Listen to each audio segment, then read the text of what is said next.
Hey folks, this is Dr. William Clark here. Glad to be with you for another day. This is your co-work with me station and channel. This is the place where you come to work with someone that's doing similar things that you're doing, whether it's entrepreneurship or even building the ministries. But what we're going to talk about today, I am sitting here in my church, and I've been at this particular church for a couple years now as of this recording. But the co-work with me story today that we're going to talk about isn't about this church. It's actually about the beginning of the ministry for me and my family. And just to give you some encouragement, particularly if you believe you're called to the ministry, looking to respond to the call. What does it look like? How does it work? So there are a number of things that are worth talking about in the journey, and particularly if you are starting out. I want to tell this in segments here, but let me start with the beginning, right? And the beginning, like any other origin story, begins with some sort of divine call to do something that wasn't on my agenda to do. Now, there are some people who felt called since the very beginning of their existence. I fall into the camp where I didn't necessarily have that call or feel the call in my early years as a kid.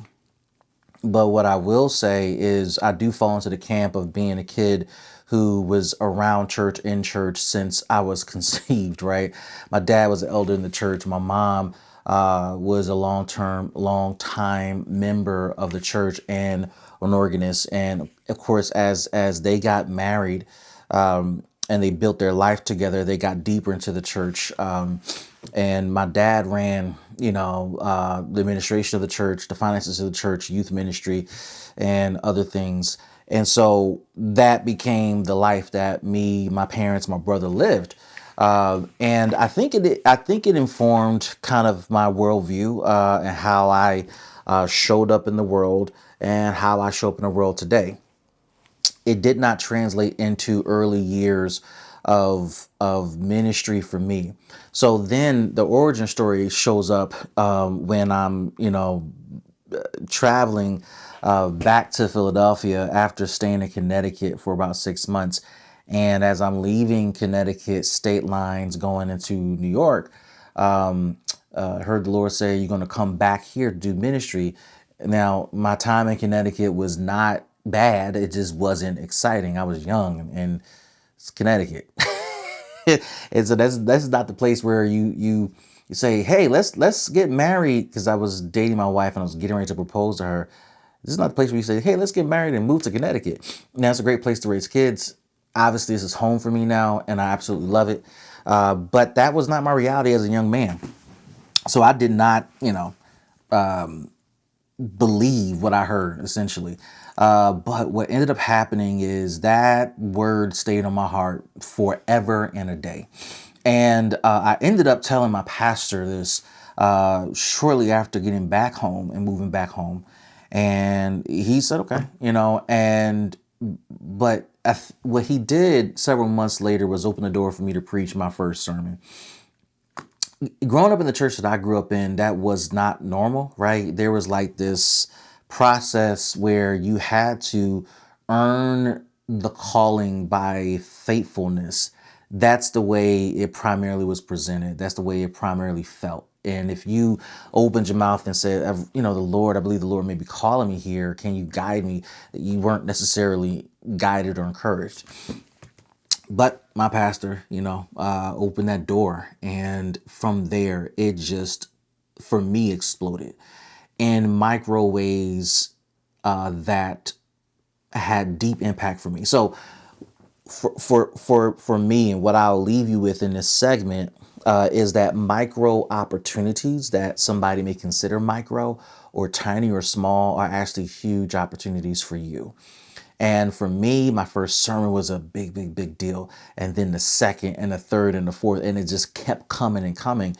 And then it matured to the point where we started to look at how do we serve ministerially in a more consistent way. So creating opportunities and identifying opportunities where we had a connection.